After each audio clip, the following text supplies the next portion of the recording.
You're listening to the Play Therapy Podcast with Dr. Brenna Hicks, your source for centered and focused play therapy coaching. Hi, I'm Dr. Brenna Hicks, the Kid Counselor. This is the Play Therapy Podcast, where you get a masterclass in child-centered play therapy and practical support and application for your work with children and their families. In today's episode, I am answering another listener question, and this one came from Maryland, from Batsheva. I'm hoping that I'm saying that correctly. I looked it up, so I think that's how to say it. But if I botched it, I'm so sorry. So this is actually about tone of voice in play therapy. And I love the idea of talking about this because this isn't something that is necessarily covered in, some of the CPRT content, and it's not necessarily something that we talk about a lot when we're learning the model. But this is something that really has a big impact, and I think we need to be cognizant of the effect that this has, and especially in light of the research talking about how so much of our communication is nonverbal, we really do need to be aware of our tone of voice and what that looks like. So, Batsheva, thank you so much for writing this, and the question is, can you do a podcast about the tone of voice that we use in therapy? Many times our tone implies how we feel about something or can be leading, such as very excited and positive versus using a neutral or more flat tone. So yes, let's definitely dive in and let's talk through a couple of things that I think are relevant. So first, I want to kind of unpack the fact that we do absolutely change our tone to match the child's emotion. So in certain circumstances in the playroom, we want our tone of voice to be similar to the child's emotional expression. So we'll talk through that. Another thing I'd like to discuss is that when we are setting limits or giving choices, we want our tone of voice to be more neutral.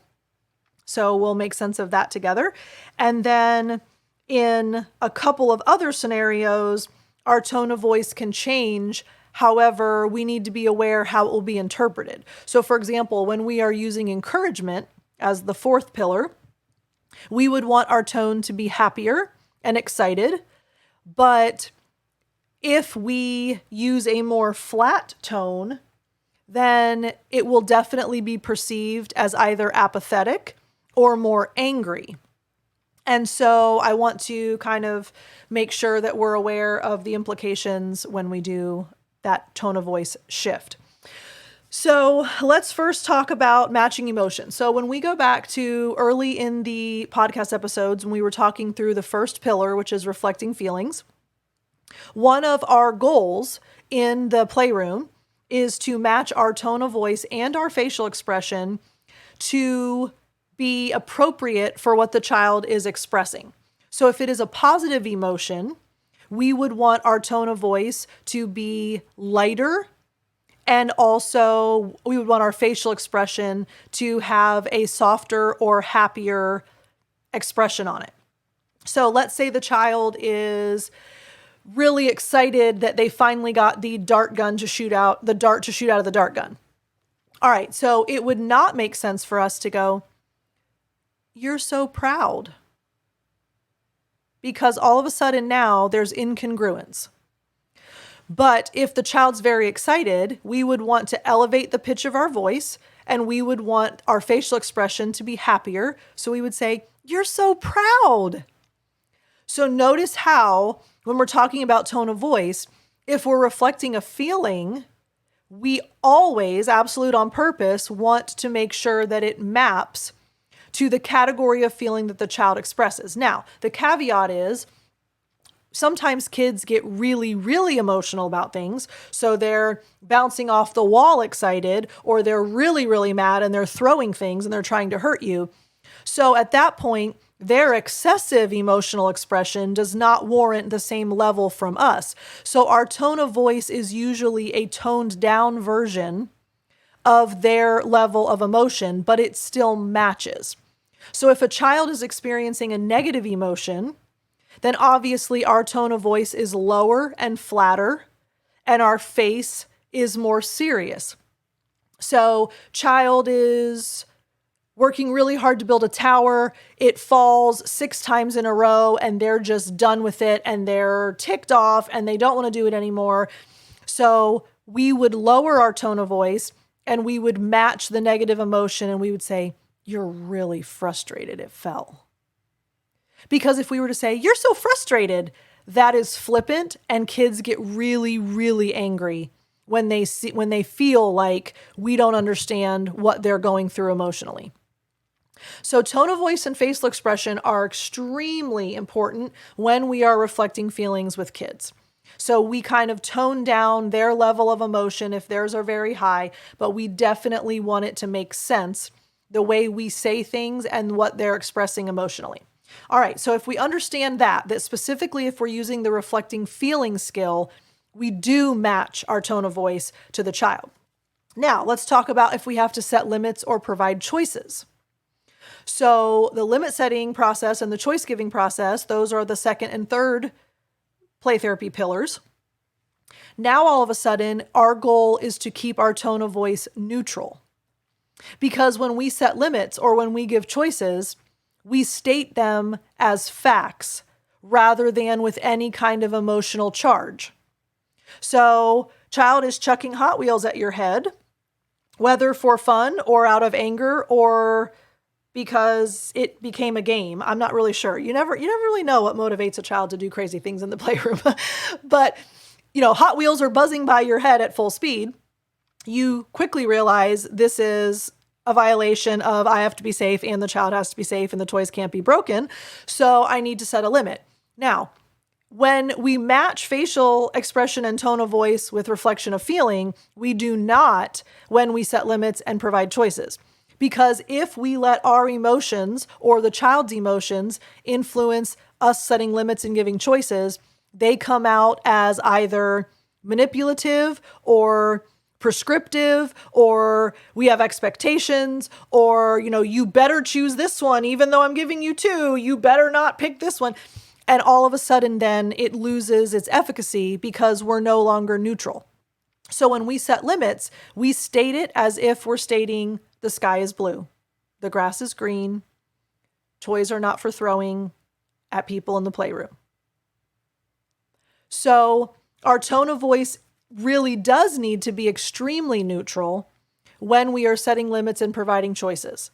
So in that specific scenario, I might say, "Billy, you're really mad that we still have 20 minutes left of our playtime, but I'm not for throwing cars at. You can choose to throw them at the carpet, or you can choose to throw them into this bucket. Which do you choose?"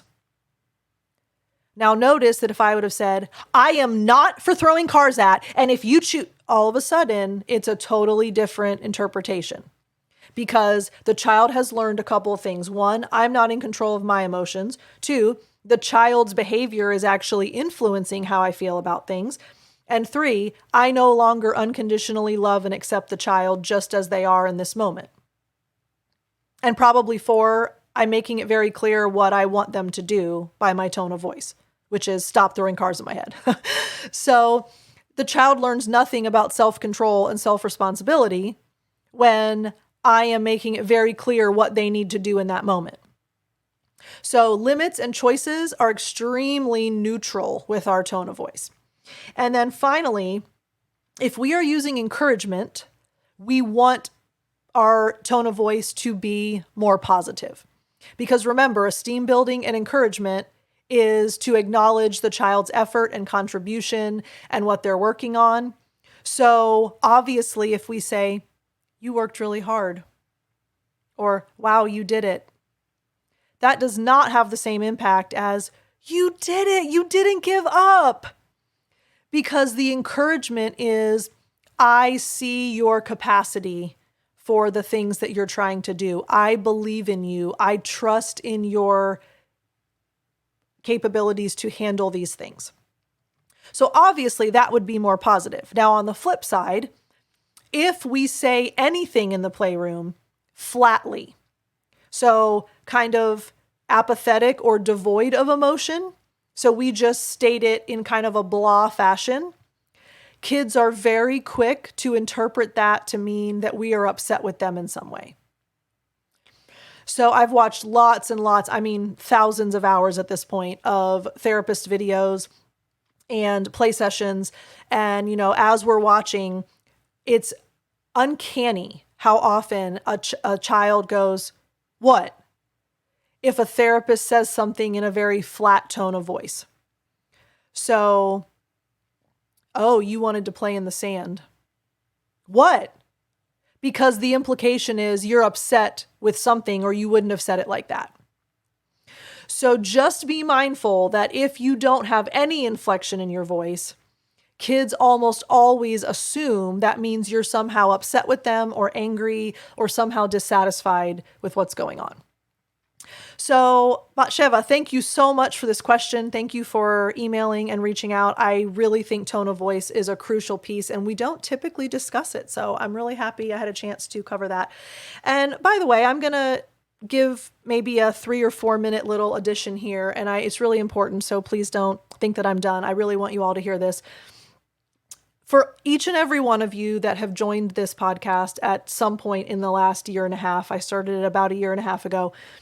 And I don't know if you're new or if you've been with me from the beginning. I know a lot of you tell me you listen to every single episode and you're my most faithful veteran listeners.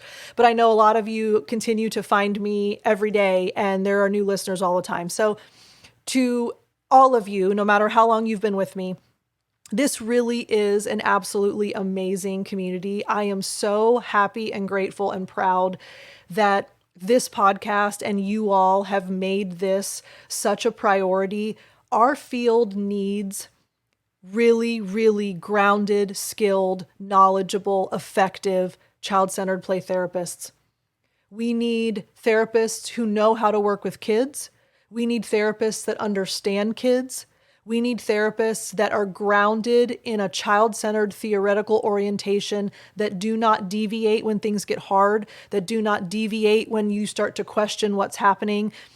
There is a world out there desperately wanting people who can do this job and do it well and give families and kids hope and healing and change.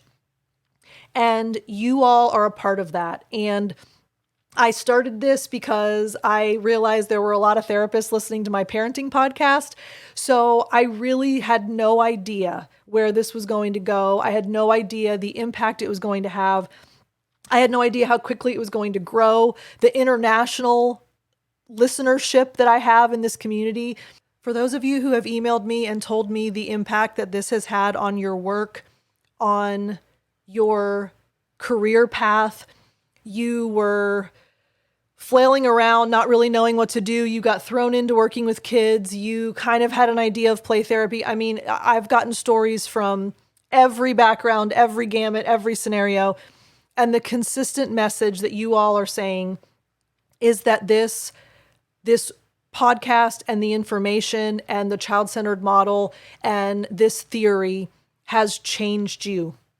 And therefore, the better part of that is when we are changed and when we see the value in doing this, doing it well, and being at the top of our profession, then therefore kids and families are forever changed.